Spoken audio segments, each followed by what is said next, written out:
Hello बच्चों, तो आप प्रश्न को देखते हैं। दो पासों को एक साथ फेंका जाता है, प्रायिकता ज्ञात कीजिए कि सम संख्याओं का द्विक प्राप्त होता है। तो दिए गए प्रश्न की मुख्य अवधारणा की बात करें तो बच्चों देखो यहाँ पर, यदि घटना ई के घटित होने की प्रायिकता को हम पी ई से प्रदर्शित करें तो पी बराबर हो जाएगा बच्चों ई के अनुकूल परिणामों की संख्या बटे कुल संभावित परिणामों की संख्या के।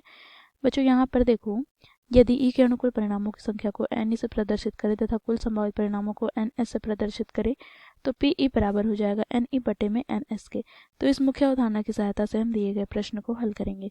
बच्चों देखो, प्रश्न में हमें क्या कहा गया है, तो दो पासों को एक साथ फेंका जाता है। तो बच्चों इस प्रकार से हमें कुल परिणाम प्राप्त हो सकते हैं। देखो, पहले पासे में यदि एक आए और दूसरे पासे में भी एक आए तो यहाँ से बच्चों हमें द्विक प्राप्त क्या हो गया, तो 1,1। इसी प्रकार यहाँ पर 1,2, 1,3, 1,4, 1,5, 1,6।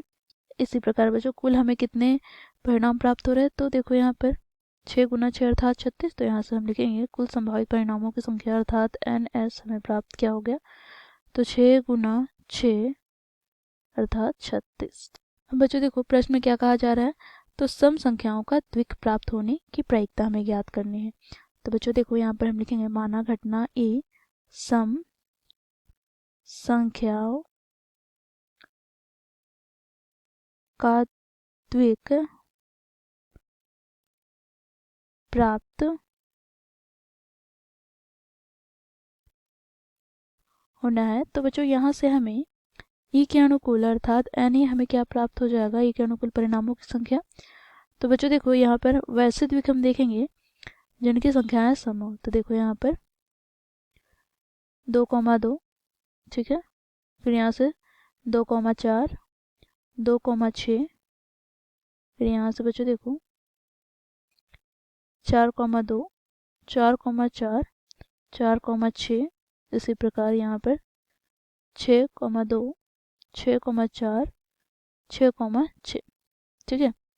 तो यहाँ से हम देखेंगे तो बच्चों देखो कितने हमें परिणाम प्राप्त हो रहे हैं ई के अनुकूल, तो 1, 2, 3, 4, 5, 6, 7, 8, 9।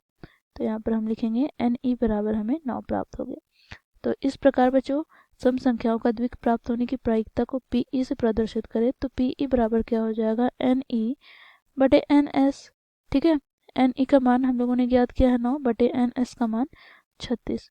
तो यहाँ से बच्चों देखो 9 चौके 36 अर्थात हमें क्या प्राप्त हो गया, 1/4। तो ये हो जाएगा बच्चों हमारा दिए गए प्रश्न का उत्तर। आशा करती हूँ आप लोगों को ये प्रश्न समझ में आया होगा। धन्यवाद।